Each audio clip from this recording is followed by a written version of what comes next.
Hey, what's happening, everybody? Gold Dizzy here, bringing you the Hell in the Cell review. I gotta say, I was pleasantly surprised of how good this pay-per-view was. I'm not gonna sit here and say that it was the most awesome thing ever, but it really did exceed my expectations because I wasn't expecting much going into it, and I was kind of worried with some of the outcomes of the matches because you really didn't know which way some of these matches could have went. But overall, the WWE pulled it off in my book. It wasn't the best pay-per-view, but man, I tell you what, it wasn't the worst either. And I gotta say, I gotta applaud the announce team, JBL, Jim Ross, and Michael Cole. I thought they did a fantastic job at the commentating booth. Everybody blended very well with one another. The chemistry was really rocking. The crowd could have been a little bit better, I think. I don't think the matches were really all that stale for the crowd to not be into it. They just sucked. They really got into the main event and the Sheamus and Big Show match, but other than that, they were just kind of lackluster for a crowd. But anyways, let's get right to it. Let's talk about the first match, the opening match of the night. Alberto Del Rio going one-on-one against Randy Orton. This match, it was good. I really enjoyed it. I thought this match could have been great, however, if the finish was different. ADR did everything he could. He was the heel in the match. He did all the right things. He wouldn't break a hold until the ref got to the count of four. He would do anything he possibly could to win the match. He just couldn't do enough to get the win. He tried to get some help from Ricardo Rodriguez, but he couldn't do it. ADR in the match was awesome. I thought he really worked well. He was mocking Orton during some of the match. He was pounding on the canvas like Orton does. He tried to hit the RKO on Orton, but he missed. And there was a lot of false finishes and kickouts and back and forth action. It just made for a really good match. ADR goes for the enziguri kick that he always does in the corner, but Orton is able to dodge that and hit the RKO on ADR. It was a decent finish. I liked how they did that, but ADR still should have got the victory. I mean, there's no reason that ADR should keep losing on pay-per-view. I don't know if he'll ever get another pay-per-view win, but it doesn't look good as of right now. But anyways, that was a decent opening match. Got about 13 minutes, and for the most part, it was a good match. But let's get to the next match. The WWE Tag Team titles are on the line, and this match kind of went not as I expected. I wanted to see Team Hell No retain the titles, and they did just that.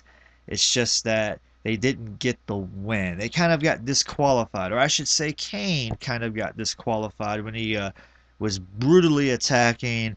I believe it was Cody Rhodes in the corner, and he wouldn't answer the ref's 5 count, so the ref DQ'd Kane. For a tag team match, though, it was okay.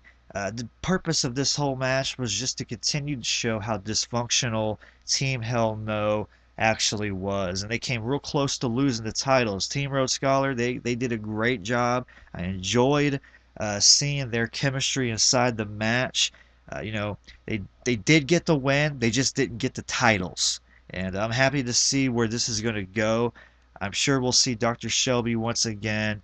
And I hope to see some great entertaining TV from these guys on Monday Night Raw tomorrow night. But, for the most part, I'm happy to see that Hell No retained the titles, and that's all that matters. That match got 13 minutes as well, and it was still good. Anyways, next up, we have the IC title on the line. Kofi Kingston successfully defended the title against The Miz. That's right, Kingston picked up the win against The Miz.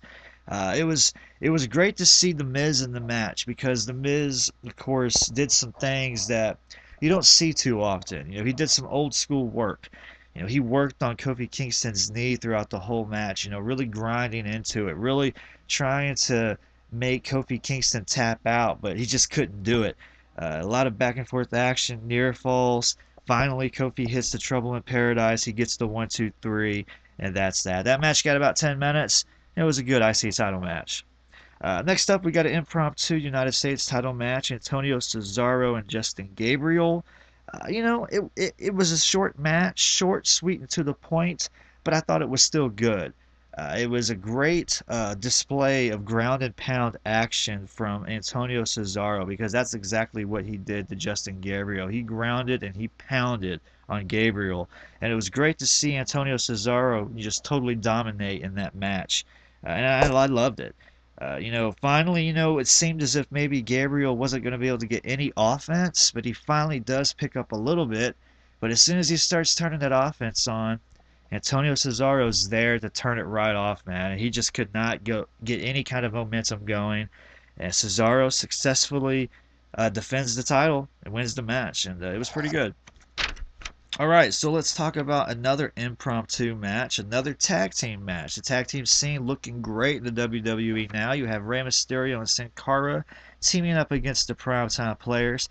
This right here in my book was definitely the best tag team match of the night, no question. This was a great tag team effort on the part of the Primetime Players. These guys looked great as a team. I loved how they kept Sin Cara in the whole match pretty much. They just worked on him in their own neutral corner. They kept doing the quick tags, keeping the fresh man in always. Sin Cara was just getting his ass handed to him. And it was great to see. But finally, of course, Mysterio was able to get the tag, a fresh man in, and Mysterio was able to pick up the win for his team. And it was good. Titus O'Neil looked really great in the match. Those backbreakers on Sin Cara were just vicious, man, and I loved it. But finally, like I said, Mysterio gets the win over Darren Young. And for the most part, that was a good tag team match. I thought it was a great display of tag team work. And, Mysterio and Sin Cara, they are working well as a team.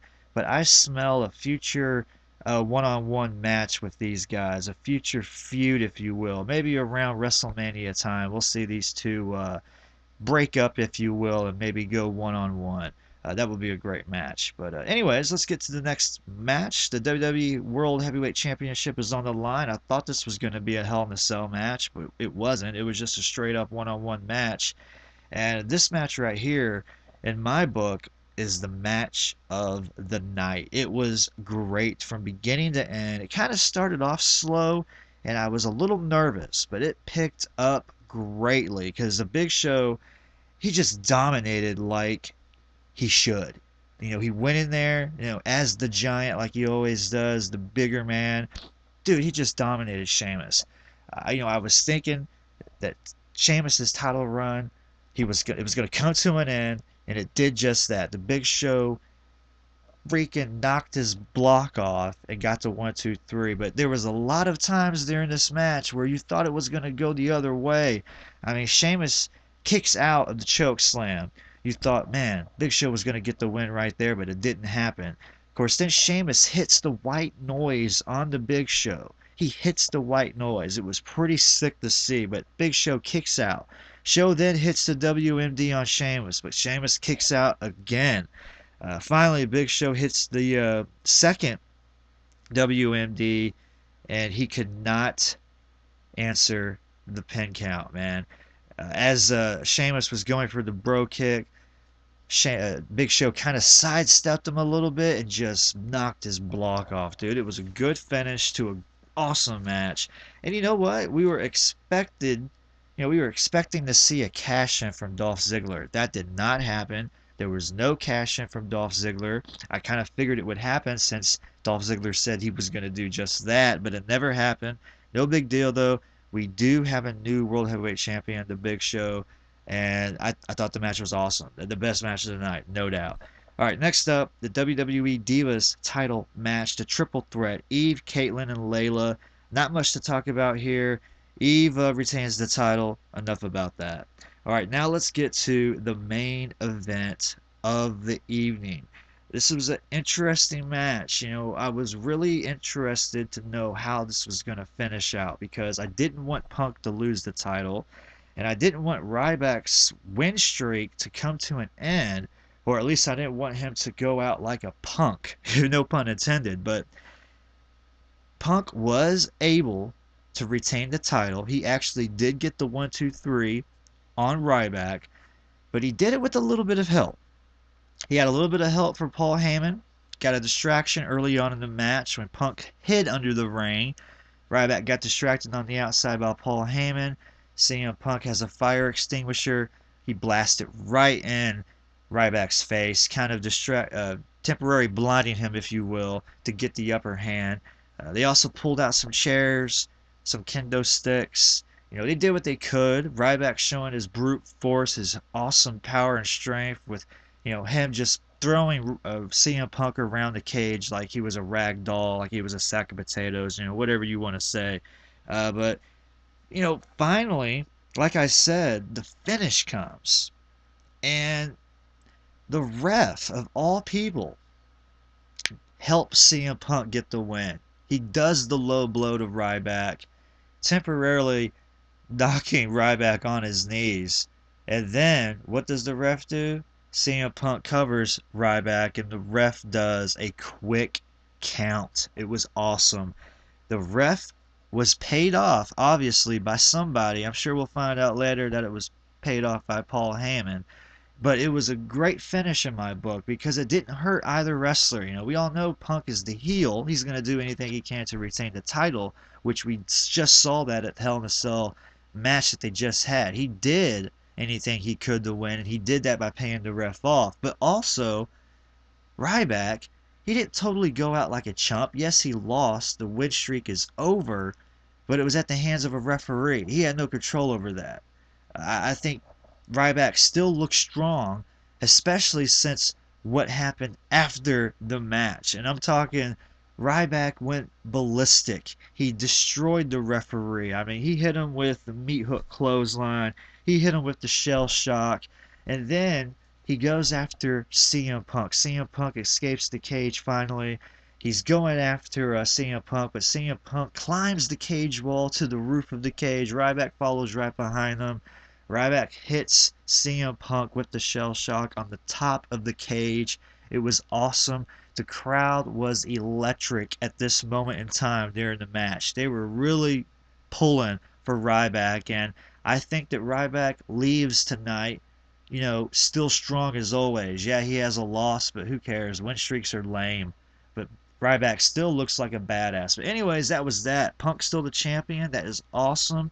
He is this much closer now to having that 1-year title reign, and I don't see anything stopping him at right now at all. But anyways, that's the review. That was the pay-per-view. I thought it was a pretty good show.